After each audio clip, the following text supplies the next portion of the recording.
I was finding out new information to able to help myself and help my family.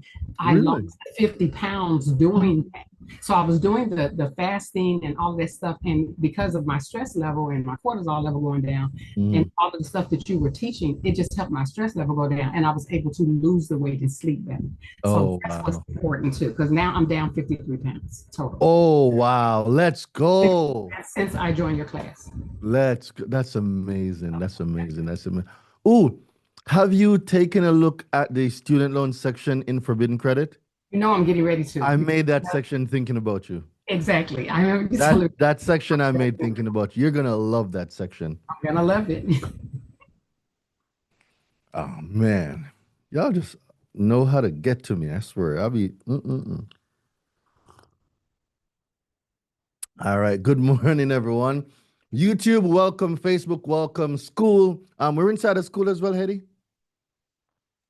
Yes, we're working our way all around communities. Okay. Welcome, everyone. Good morning. So today I wanted to normally for Brunch and Learn, I normally teach and just stuff like that. But what I want to do this morning is I want to play tennis, and I hope the YouTube and school guys. That's why I need you guys on the Zoom. Hetty, could you drop pin the link inside of YouTube for me so Yeah, the guys can join? Like I want y'all to to give me ask questions. scenarios. I want to play tennis. Yeah, I want I can come up with a million scenarios, but I want you to give me something relevant to you.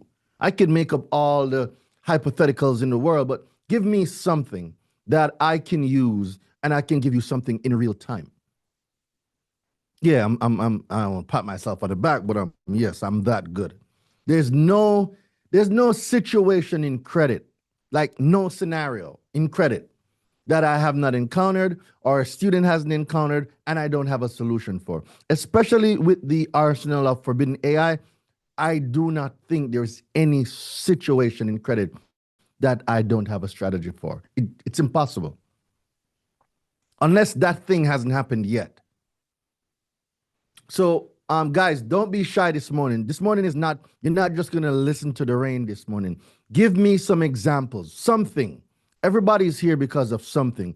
Give me something and let me go to work on the board.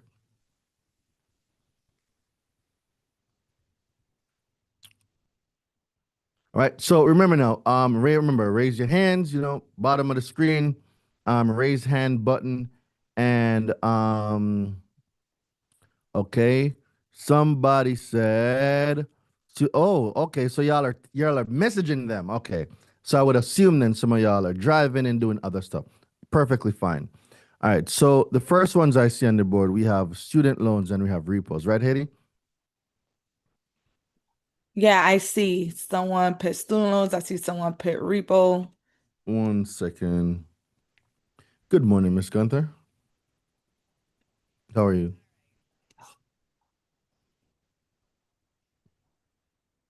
Hold on. I'm in a class. Give me a few. I'll call her back here. I'm in a class.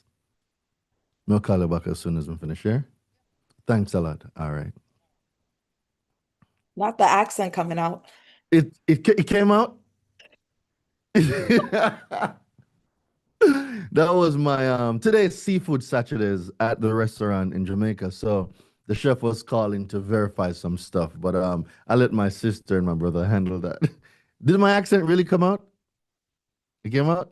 I don't know why you try to talk Jamaican over here. Boy, let it hang. Oh man. All right. So, all right, what I saw, okay. So let me go, let me switch over to the board so I can get this stuff. Haiti, Rick, just let me know those stuff when I go over to the board. Yes, I see a lot. Yeah, Y'all let me gotta stop being shy. Y'all gotta stop. No, we gotta ask questions. So I'ma not answer anything. I see the first person saying Joanne's talking about school loans. Raise your hand. There's a little hand button at the also bottom, and then not ask your question. everyone It has works been better in a with case situation to studies. off mic. It works a lot better with a question because like a real life case study. There's so much to talk about when it comes to school loans, but it's better off for us to give you a strategy off of a question. So You know, please ask a question. offer some, and don't just hypothetically ask one. You are going through something right now with your credit. This is your time to get coached for free. Straight up. This is your time to get coached for free. So you have a question, ask it now. Audio check. How's my audio? Still good? Yeah, it's good. Don't be shy. There you go, Nakia. Nakia is the first person to raise her hand. Nakia, you're free to unmic, ask your questions. Good morning. Hopefully you guys got coffee, tea, mimosas. I have iced coffee. I got ginger tea and detox water. And But rising, Nakia, everyone. you're free to go. Good morning, girl. All right, so here's my challenge.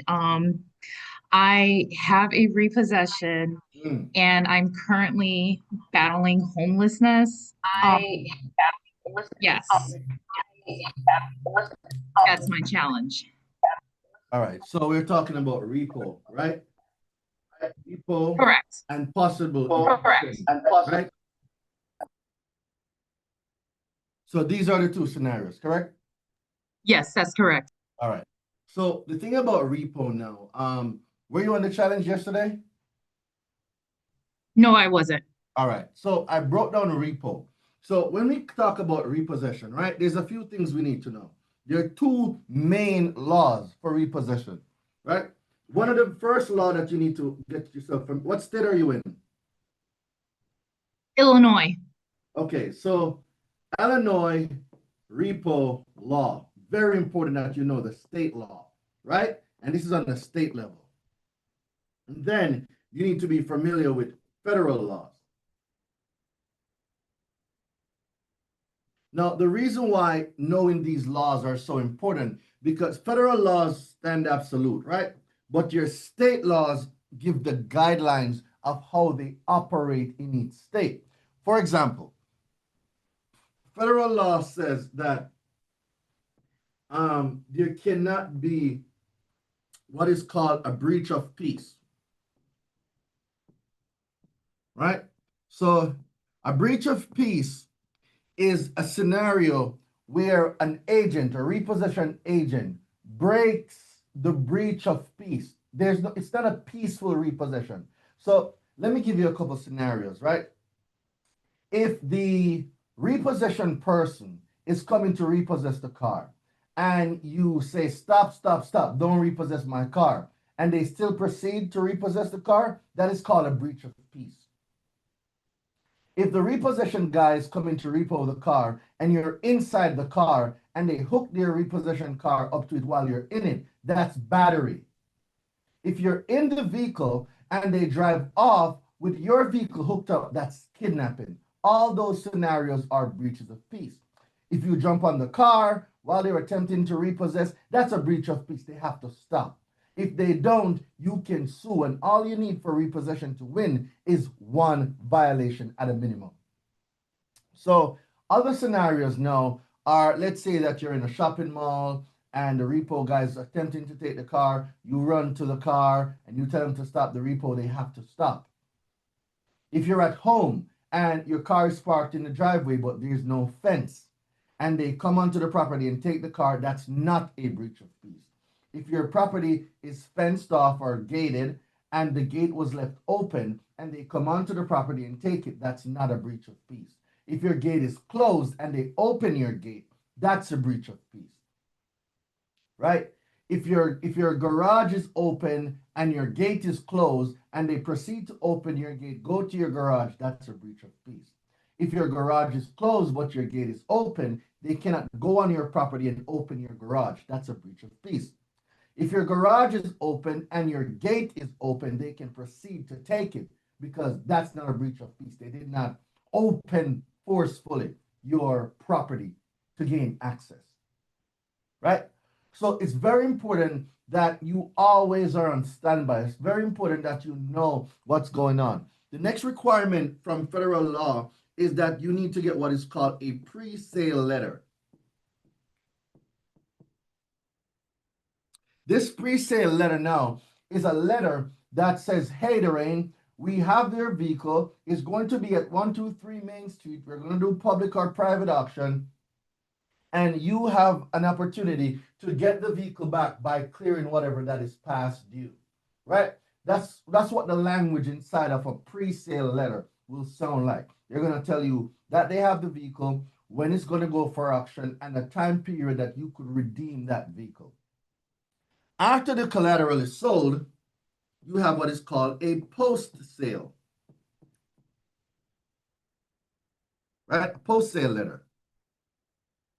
The post-sale letter now, that's supposed to give you an idea if the vehicle was sold for more, was it sold for less? Was there a surplus? Meaning, when they sold the vehicle, it was sold for more than the balance was owed. So the difference between what was owed and the surplus belongs to you. If it got sold for less than what you owed, the remaining balance now is called a repossession deficiency balance. That repo deficiency balance is what is normally listed on people's credit report. Now, the thing about a repossession deficiency balance, the thing about a repossession deficiency balance is that the repossession deficiency balance, ladies and gentlemen, it must be explained how the calculation was done. I'll say this again. This has to be explained, right?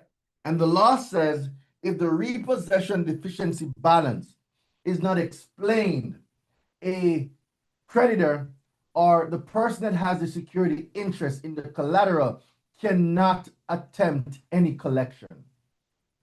What does that mean? How many of you know that reporting an item to a consumer reporting agency is a form of collection? Most people don't know that.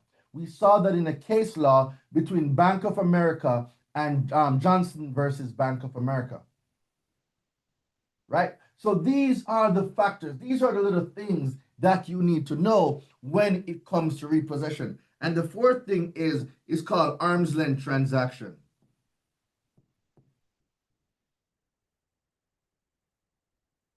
Right? Arm's length transaction simply means that I didn't say, yo, Mikey, we repossess one car and guess what? I'm going to sell you a car, Zine, because we can't sell it to you cheap, bro. You get what I'm saying? It can't be me just setting up a deal with one of my buddies to sell your car less than market value so that I got paid from that and then I'm going to get paid from the repossession deficiency balance. That's illegal. So these are some of the things that you have to think about when it comes to repossession. Like I said, with repossession, all you need is one violation, right? And the reason why I say all you need is one violation is what the law says. It's UCC 9-625.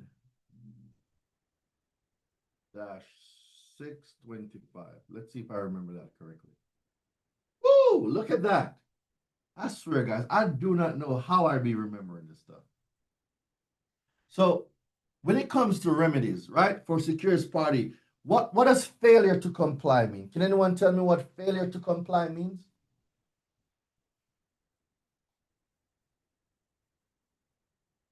Failure to comply. What does that mean? Not complying with what's written in law. Who said that? 10 out of 10. That was me, Nakia. That's a 10 out of 10 answer. Thank you. Not compliance with the rules, guidelines, laws, or codes put in place to operate. They're out of compliance. What does the law say about repossession and compliance? If it is established, that's quite they start this real strong. If it is established that a secured party is not proceeding, what happened? Right. Let's go back. On this board have a mind of its own. Okay. If it is established that a secured party is not proceeding in accordance with this article. Can somebody break that down for me?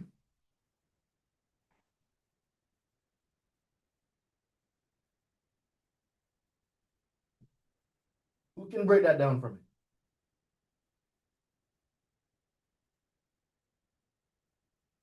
There's no wrong answers here, guys. Don't be shy. If it is established that a secured party is not proceeding in accordance with this article, that's a very strong statement. All right, you want me to break it down? I'm gonna break it down for y'all.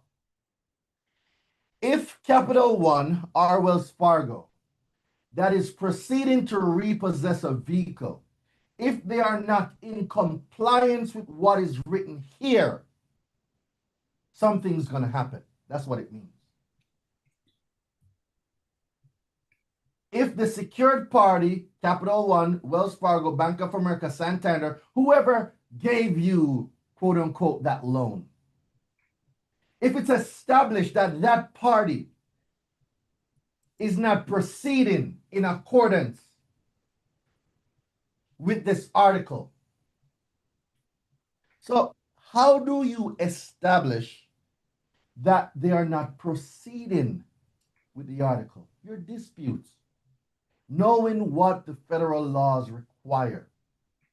Did they send you the pre-sale letter? Was there a breach of peace? Did you get the post-sale letter? Was the repossession deficiency balance calculated and explained? Did they tell you where the auction was going to be?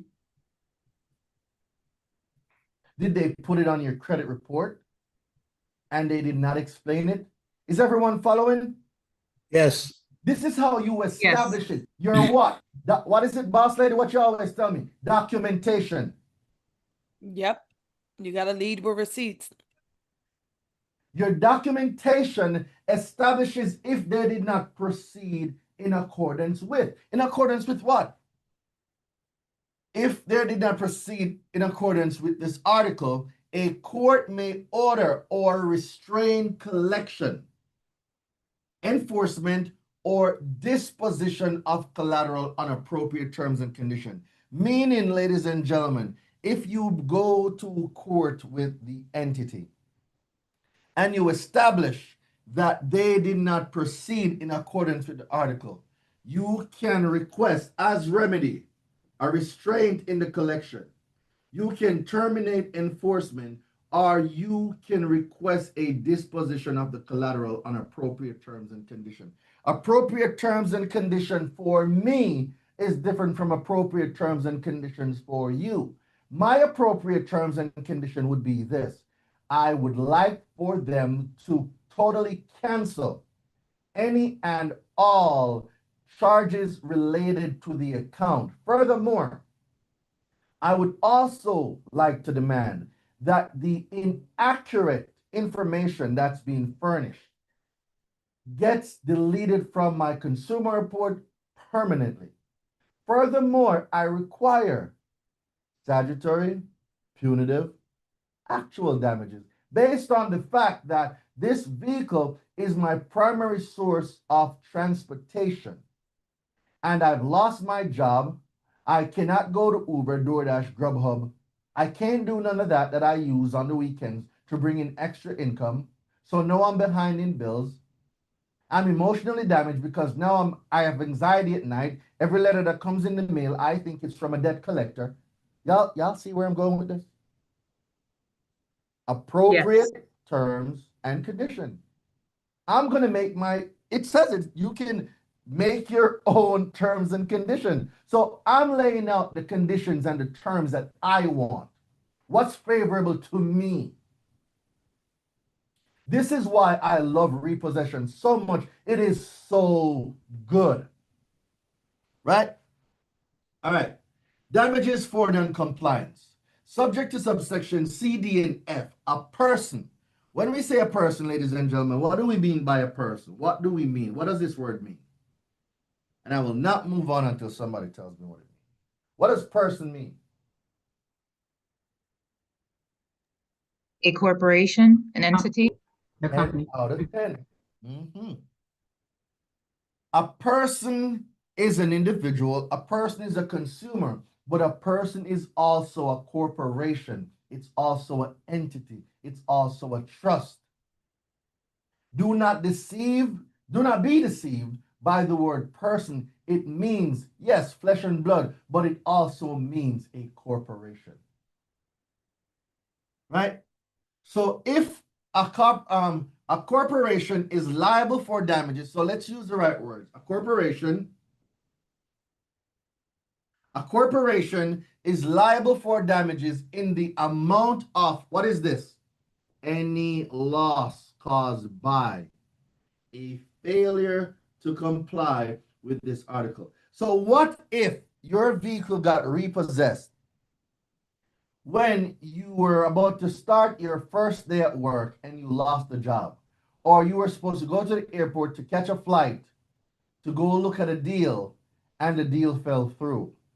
What if you were about to do an interview for a job? Those are losses, ladies and gentlemen. Those are losses. The corporation is responsible for what? Any loss caused by a failure to comply. So if they did not comply, and because of that negligence, it caused you to be homeless. It caused you to be behind on your bills. It caused you to be stranded. It caused you to get robbed because you couldn't go home, so you started walking home. You got jumped. These are all damages. And the corporation that initiated the repossession is what? They are liable.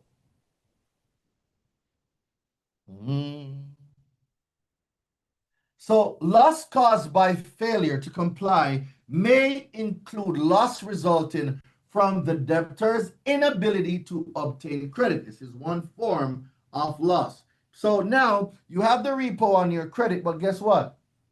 Now you can't get approved for anything. You got denied for anything. Isn't that an inability to obtain credit? That's interesting. Or increased cost of alternative financing. So your inability to obtain or increase cost of or alternative financing. So increased cost of means if because the repo is on your credit, let's say that some of your interest rates went up and now you're making bigger payments based on the fact that this repo is on your credit when it violated all the federal laws. Do you see how this can be so advantageous to anyone that understands repossession? It's a whole gold mine. Like repossession is a whole gold mine, right? The person's entitled to recover damages, statutory damages in consumer goods transaction. So when I tell you guys that repo is one of my favorite topics, it really is one of my favorite topics. Now, when it comes to evictions, right? Dorian, quick question. What happens if it's a voluntary repo? It does the same thing. Repo, they still have to follow the law. So they have to do all the steps, both on the federal and on the state. So if it's voluntary, the breach of peace goes out the window. There's no breach of peace, but the other laws still apply. Make sense? Thank you, sir. You are absolutely welcome. All right. Let's touch on evictions just a little bit.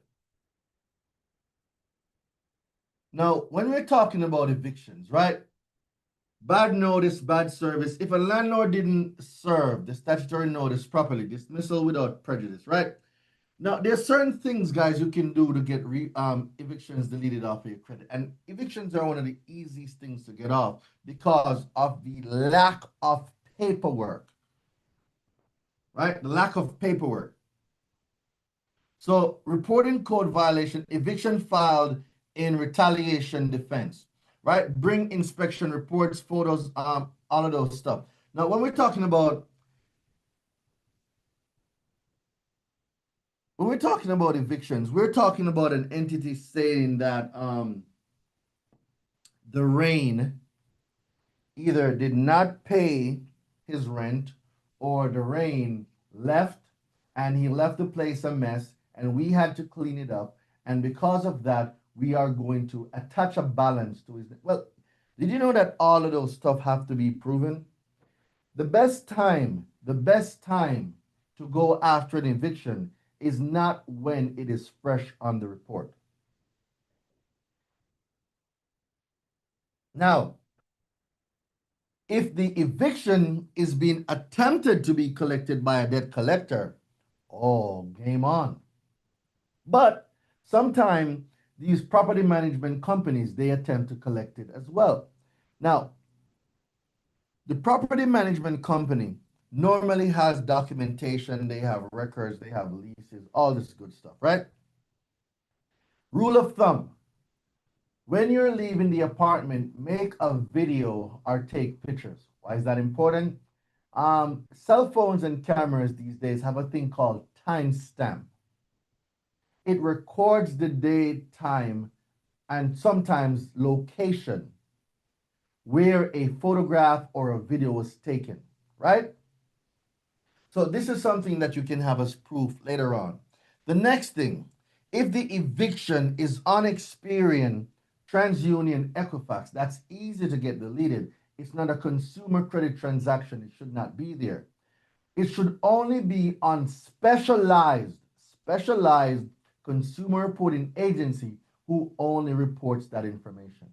So if you ever find an eviction on a TransUnion, Equifax, Experian, that's inaccurate reporting. It shouldn't be there. It's not a consumer credit transaction, right? All right. On the list, I also saw student loans.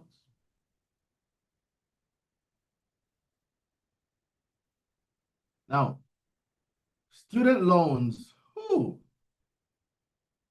student loans is one of those things where a lot of people believe that a student loan servicer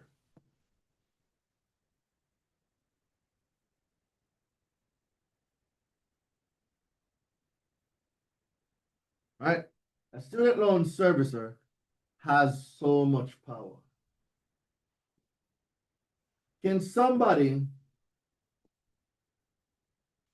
tell me the name of one of the biggest student loan servicer?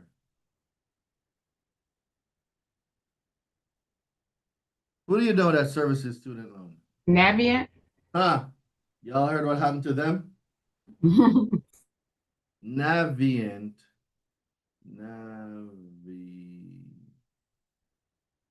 Navient banned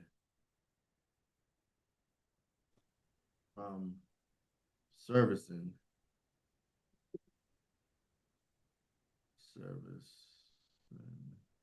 student loans.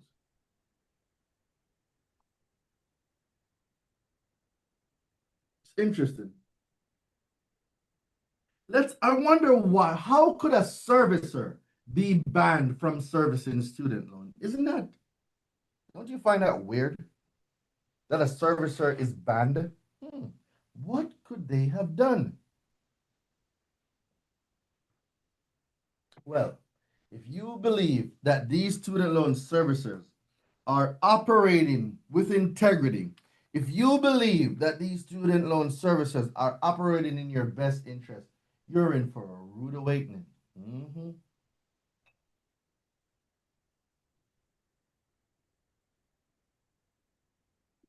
Let's find out why. Why did Navient have to pay 120 million? Now, guys, let me ask you a question. If a student loan servicer can settle to pay $120 million, do you understand the amount of money that student loan servicer is making?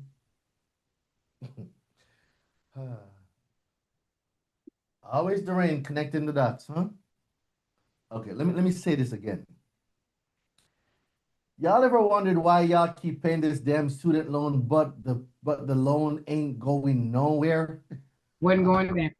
Exactly. It's not going nowhere. Mm-hmm. Where would a student loan servicer get $120 million to pay the CFPB? By fraud. Hmm. Makes you wonder, huh? All right, let's dive into it.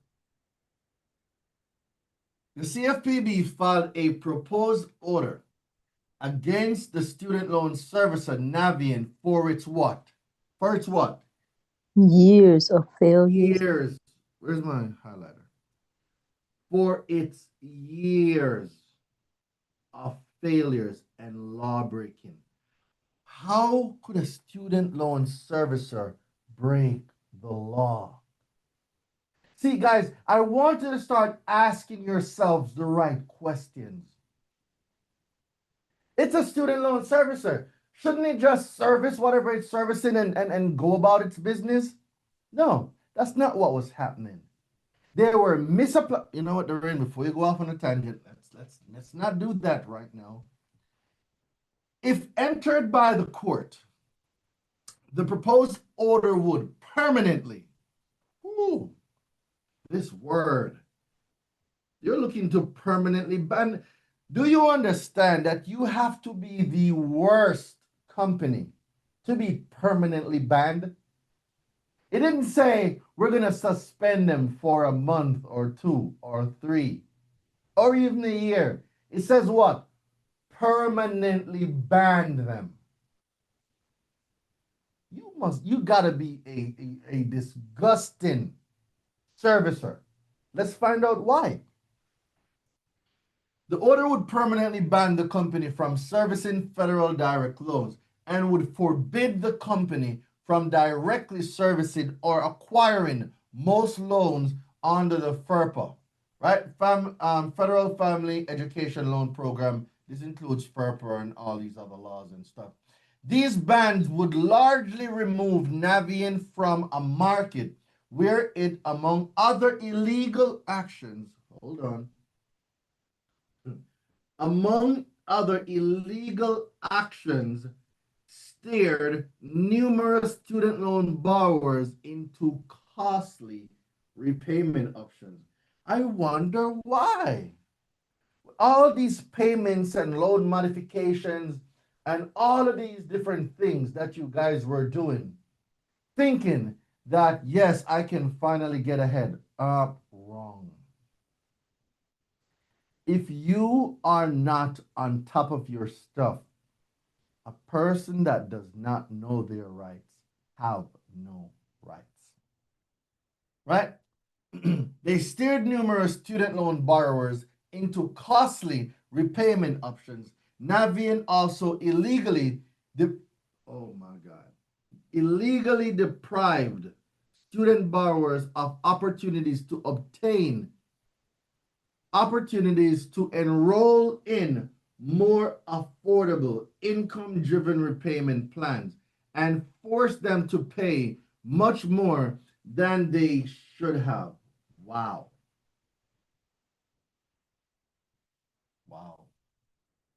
Under the terms of the order, Navient would have to pay $20 million penalty and provide $100 million in redress for harmed borrowers. Guys, all of these student loan servicers use the same business model. Same way all these banks use the same business model. Navient isn't the first one. It's just the one that got caught. Is anyone experiencing a high level of difficulty arranging payments with your student loans, getting different loan type of modifications, getting different payment plans set up? Is anyone experiencing those type of issues with student loan servicers? There's a reason why, you know. When they make it so confusing and they package these different products and different repayment options and they give to the public, do you think it is in your best interest that you're getting those options? It's not. Navient became the poster child exposing what was going on in the student loan servicer world. Why is it so hard for for you to correct information on your credit report regarding your student loans? Why is there multiple accounts being reported and they're all the same account? Because there's profit in it. A lot of profit. Big profits. North of 120 million. So don't just be an uneducated consumer. You have to be the educated consumer. Right? So when it comes to student loans, guys, and furnitures and all of these things, if anyone here still has a Navient student loan reporting on their credit, guys, there's a letter on the Doreen Delevante Shopify website. It's specifically designed for deleting Navient accounts off of your credit report. Navient is banned. There is no more reporting from Navient to any consumer reporting agency. Navient's not even supposed to be touching any. How about Advantage? But guess what Navient's going to do? They're going to close down the Navient company and they're going to reopen a new one. That's the thing about business. You said Apex? Advantage, Department of Education, Advantage. Advantage. If I'm not mistaken, I believe that's the company Navient renamed to. That's Navient. They Navient renamed to. Yeah, they renamed it. They closed down the Navient company and reopened a new one. So new CEO, new board of directors, but it's the same company. So the letter that you were talking about would still apply since it's the same company, just different name. No, because it has to be specifically Navient. You can use it, but you have to change the wording in there. Because remember, Aid Advantage is not banned. Navient is. Got it. You get what I'm saying? So it's a simple argument of saying Aid Advantage is a subsidiary or it's a sister company. Each corporation is its own entity. So there's nothing special about student loan, guys. It's easy to get rid of. And I have some new strategies inside of Forbidden AI in the student loan section that you're going to love. If you are a person that's looking to specialize in student loans, you're going to love that section. All right. What else did we have on the screen, Haley? We had student loans, evictions, repossessions. Oh, I see some hands up. All right, let's take these questions. JK had her hand up for a while. JK. Yep, I'm here. Thanks Hi. for all of this. So I have a collection lawsuit with American Express. They sued me for a collection, and that is scheduled for bench trial in November. I have requested that they send me the original contract. They have not done that. And what they did send was just bank statements, but nothing showing where there was ever the actual agreement of me using their services, so on. So my question is, who's the plaintiff? The plaintiff is American Express. Okay, so you're being sued directly by American Express. Yes, directly by American Express. This is happening in West Virginia. The trial is in November. Before you receive the summons, did you dispute the debt? Yes, I did. And that was before you got served with a summons, right? Correct. All right. I disputed originally because what was showing on my credit reports was incorrect. One of the reports, I believe is maybe Experian, was showing a charge off, but the other two were not. So I disputed that. Then I was summoned. I requested again for proof that this was even legitimate. I got no response. When the judge requested that we send our initial evidence, the only evidence that they provided were of bank statements, but nothing of an actual contract, nothing of who has what, none of the other things they're supposed to provide. So my question is that since it's already at a place where it's going to trial, that's like set, what do I need to do in the next, or what can I do in the next 30 days between now and when the actual trial happens so that this can either be dismissed altogether, or at least I have the documentation beyond my initial paperwork showing that they're not following the law? So, shameless plug, but number one, you need to be in Forbidden AI. That's a non-negotiable. You need to get in touch with Boss Lady and get inside of Forbidden AI. You need access to this. This. This is what you need. You need access to this. Where's the thing? Can't find it. You need access to this. Defense strategy when you're being sued by a debt collector. You need that. I did purchase the ebook, but there was some issue with that. I'm working with support on the back end for it. Would The ebook with is that cool. letter? The ebook is I'm cool. sorry. The ebook is great. Okay. You need that too, but all of that is in Forbidden AI. You need to know, like the back of your hand, that defense strategy when being sued for a debt. That is a strategy you need to learn. You need to learn everything in there because there's things that you're going to need to ask for them to produce. Certain things you're going to have to say. Maybe you need to put in a motion. You need that strategy for when being sued by a debt collector. You need that strategy. Understood. Yeah, I will, excuse me, I will see like what I need to move around to find the funds for that because I don't have the funds for the course. That's why I got the ebook. I But got you. can I we put a understand. pin in that so you can help me around Just get in here? touch with Boss Get the Lady help I and can she'll work get. something out with you. But you need that strategy. There's a few more strategies in there of how you're going to basically discredit what they're saying. Because if you would ask Okay. for a validation request, right, and they did not validate the debt, that's all right. So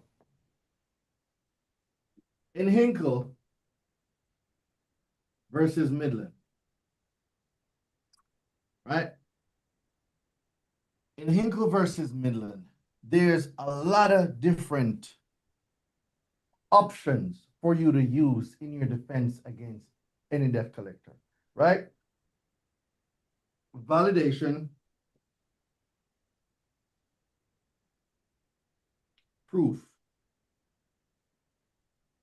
of debt, and ownership, right? These, among other things and other case laws. And the other reason why you need to be in the Forbidden AI is the coaching because I am there, right? I need to know what did they send to you? When you got the summons with the statement of claims, how did you respond to it? Right? And what have you I had done to so far? So it's a lot of questions that I need that we can't get into right here. Understood. So building your strategy now from all of the pieces of the puzzle will give you a better picture for you now to see how you're going to operate. Because if there was no validation done, there were no. You said one of the reports is showing that the account is charged off, but then on the other reporting agencies it's not. That information is now inaccurate across all the consumer reporting agencies. So inaccurate information is being reported. In order for an account Right. to be charged off, what needs to happen? It has to be delinquent first. If there's no delinquency, it can be charged off. Well, they have to prove that all the late payment disclosures were sent out. Periodic statement, information from section 1637B. They need to prove that it was mailed and delivered not later than 21 days before the payment due date, along with the negative information notice. Did you ever even receive any of those? I did not know. See the point that I'm getting at now? Yes. So there's so Yeah. many things that went wrong. But if you don't know these things, you can't properly defend yourself. Knowing the thing and knowing how to execute that thing is the key to success. And I got you. Yep, that makes sense. One question that I have with Mhm. that, because as I mentioned initially, the reports were not, they were not accurate. When Ah, this was like several months afterward, I went and I submitted a dispute with the CFPB about that discrepancy, all right. and it updated all of the reports with the incorrect information. And So that's now good. they're saying that it's verified and accurate, even Mm. though that is incorrect. But they Mhm. still haven't provided they didn't provide how they reached that conclusion. They haven't provided any original anythings. They still haven't done any of that. Well, they're not going to provide it because you're not asking the right question. You're not making the right request. You have an idea, but what you're asking for, all right, let me ask you a question. What you're requesting from them, what law enforces what you're asking for them from them? How are you going to enforce what you're asking and show that the fact that they didn't produce it, it's a violation of the law? What laws hold what you want done to the standard of them being obligated to respond to it? I have no idea. Ah, and that is the difference I'm I'm between. I'm starting to learn more about the I got actual you. laws, All right. but So this is what happened with a round one dispute, right? With a round one dispute, you identify inaccurate info, right? And in your case, it was the accounts and the mhm. information on the account. That was inaccurate. All right, you disputed it with a round one. Now, a round one dispute, did you dispute directly with TransUnion, Equifax, Experian as well? Yes. Perfect. Perfect. Perfect. Now, the only issue I may have is I don't know what was sent in your round one letter. Can you tell me what exactly you asked for? I don't have it in front of me, but oh, I used one of the letters that's in your due for self Mhm. to have to have the information verified. And I Okay, don't good. remember what the items are that were listed, but I used those letters. All right, that's fine. We can start from there. That's good. All right. So you requested validation of the inaccurate information, right? And they Yes. responded. The response was verified, right? Well, the initial response wasn't anything. I got no Okay. response at all. So the response was no response. Yes. All right. So that now is a violation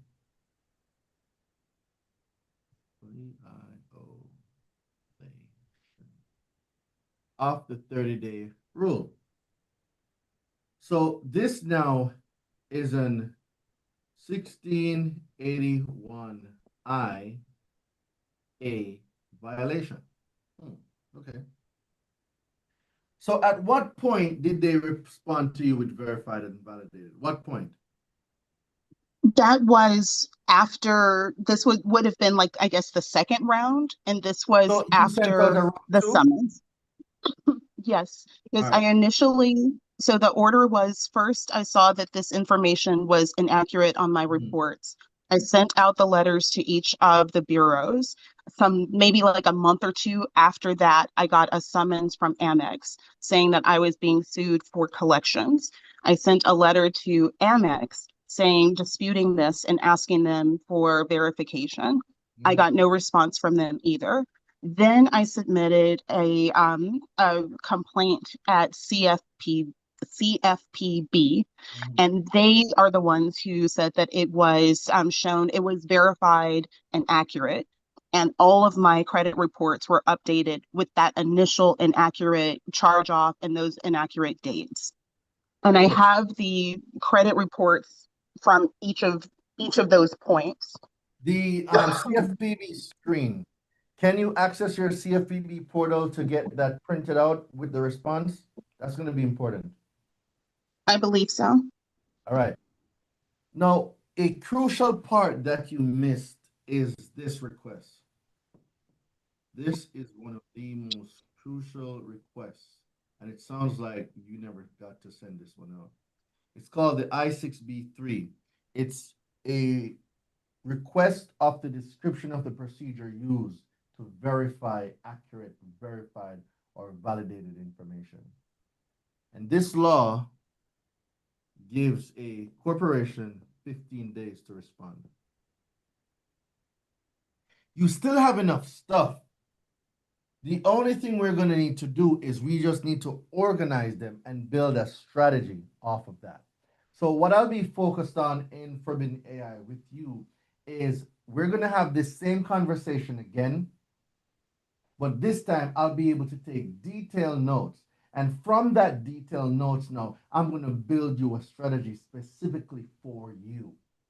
So being that November is around the corner, normally I don't do this, but I'll make an exception. We may have to do a one-on-one 30-minute call for me to put everything together.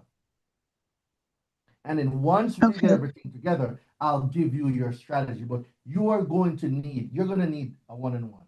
There's no going around. You're going to need that at least 30 minutes with me so we can organize everything. So I would implore that you get all the documents together, right? Find everything, organize them, what you sent out first, what the response was, what you sent out second, and I need details of everything that happened. Did you also send stuff certified mail, green return receipt, so you could track when what was delivered? The first ones I did not. The round ones I did not. Okay, it's fine. We'll make that allegation that you did and they did not respond, and we'll do that. If anything, we can even put that in an affidavit. An affidavit is the highest form of truth. So we'll make it work. I'm confident we'll make it work.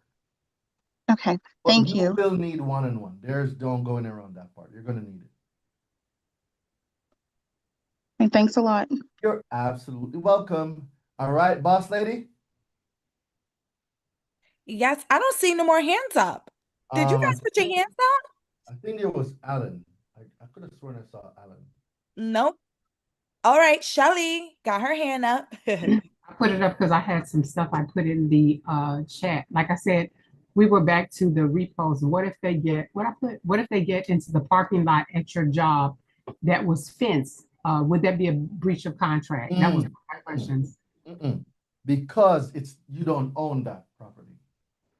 It wouldn't be a breach of contract. Okay. The other one was, what if they have expensive items that were left in the vehicle and they didn't give them back to you? Then now we can put in for theft. Okay. What I would do is, there's a difference in the level. I think, what is it? Under $1,000 is considered, they have a group for it, but if it's like over 1,000, like different amounts constitutes different level of theft, if I'm not mistaken. Is that how it goes, guys? So if they decided to take my stuff, I'm going to say I had $10,000 worth of jewelry. Well, yeah. Well, he had $4,000 worth of work stuff in the truck, and they repossessed it, and it got missing. Mr. Nobody took it. Yeah, and they're talking about, we don't know what happened to that, but it's all it's gone, and they didn't send that paperwork back to him. So now liability, I'm going to enforce that liability, and I'm going to sue based on that. Okay. Those are my I can't believe we did an hour already. Like, I swear, man, as soon as we start talking, it's like the time just fast forwards. One thing, so Alan he sent me a personal DM. I didn't see it with this new Zoom update on my MacBook. He did have to go back to work, but he would like for us to address his question. I don't even know if he's still online. Let's double check. Alan, yes, he's here. Alan, can we get your question? And it's in the chat. So he Let me picked see. just no, he sent it to me personally. That's why. Okay. That the So tell me, DMX thing. what's the So it question? says I have a collection, but it's not a creditor. It's just for a rental that I used to live in a complex and moved out of. I could send you a picture of the validation of debt. On it, it says professional debt mediation INC. So that's the name of the company. So collection, Well, right? It's a possible eviction. That's a collection. And it's on the credit report. Now, yep. define credit report. Remember, we have many consumer reporting agencies. Are we talking Experian, TransUnion, Equifax? Let me use the It says if assumption. this is able to be removed. Absolutely. Let me I don't know. assume. He actually sent the letter though, which is funny because the letter says professional debt mediation and then it says validation of debt. And the letter says professional debt mediation is the receipt of your recent corresponding in reference to the above mentioned account. Please note the following. Number one says PDM, which is professional debt mediation, is not a debt buyer. We collect on behalf of our above referenced client. Number two says you may feel free to contact them to verify. Hold on. I hear an assignment.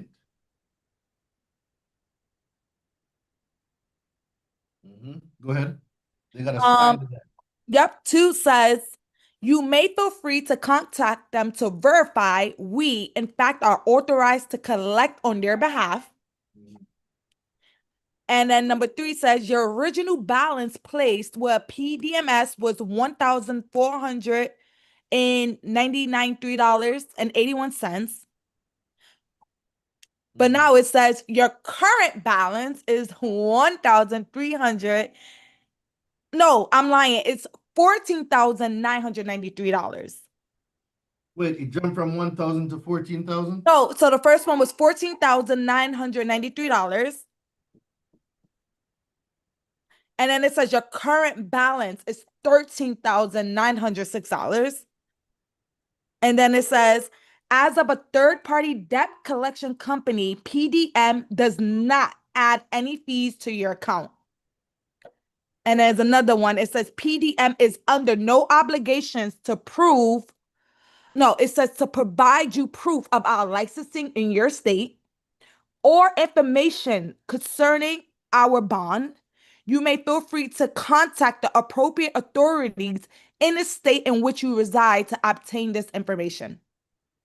Then it has note in small print. It says, if you feel you have been a victim of identity theft / fraud, please provide a copy of a police report and a legible copy of your photo ID. Yeah, we don't need that part. All right. So if this was my situation, this is how I would handle it. First of all, I'm treating this like a collection, right? Why? Because I know that the law says that I can what? Refuse. New page, Doreen, new page. The law says a consumer can refuse to pay debt, right? But before I opt for this option, there's a few things I need to know. Statute of limitation. The debt is, it sounds like an eviction or it falls under contract, right? What's the statute of limitations for collecting that debt in that particular state? That's something that we need to know.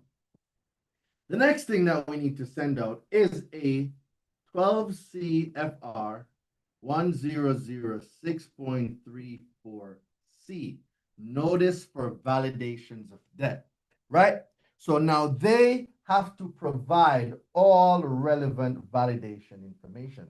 So everything that is required by section 12, by 12 CFR 1006.34C, they must now provide. Now, after we do that, we're going to wait for their response. Now, the cool thing is, if they respond and I don't like it, this is when I can either use my refusal to pay, but there's other things I can do. See, if this alleged debt is on my credit report, which I'm going to assume it is, Did they send? Well, before that, who's reporting it on the credit? Is it the debt collector that's attempting to collect, or is it the creditor? Right? These are things that we need to know. We need to know who's reporting it, because that now constitutes whether we're going to have a no parking rule violation or not. So for those of you who don't know, a no parking rule is when a debt collector illegally parks a debt on your credit and they did not notify you or give you the opportunity to dispute the debt. So there's a time period. And if they did send something out, I'm going to use the no parking rule requesting proof that they sent out what they sent, and they must send a tracking number to prove that it was sent out and to what address. Furthermore, evaluating the different process of this collection is going to be key. And it's one of the reasons why I wrote the book from dispute to courthouse, and how to punch a debt collector in the throat. These books have so many different debt collector situations, scenarios, and strategies. It's kind of the best thing if you're talking about collection. But I don't see any reason why you should have any issues, Alan, with this collector under the right guidance. It's why we're here.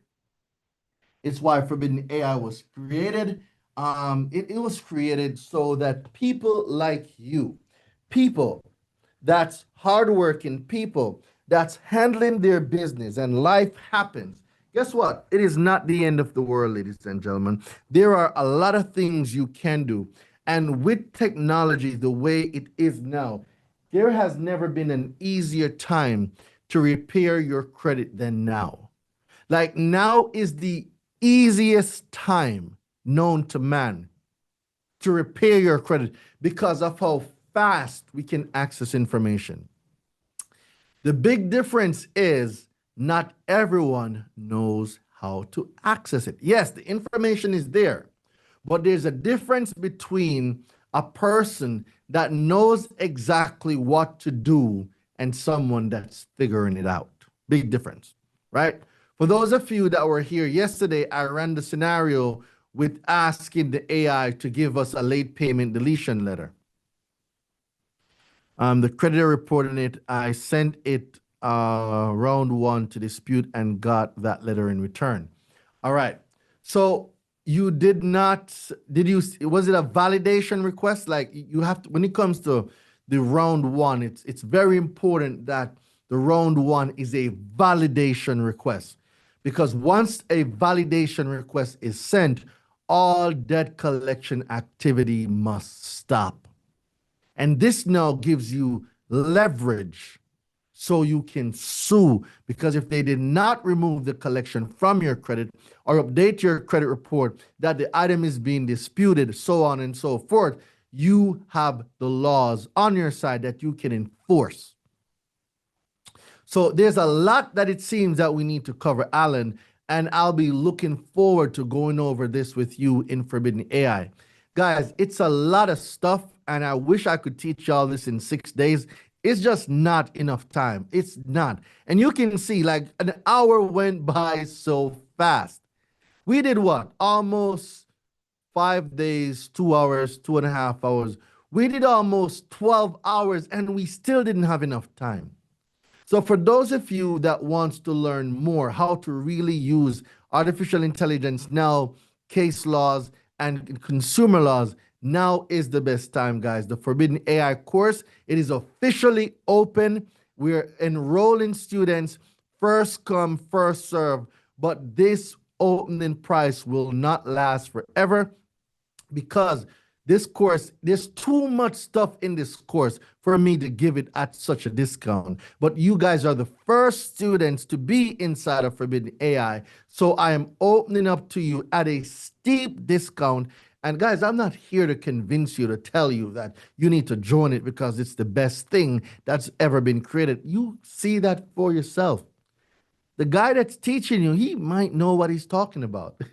He might know a thing or two about a thing or two. And you're going to learn the strategies. You're going to learn the case laws. You're going to learn the application of these case laws. I'm going to give you guys all the information I know. I'm going to teach you how to be successful using it. I'm going to teach you how to execute that information flawlessly. You need to be turned into snipers.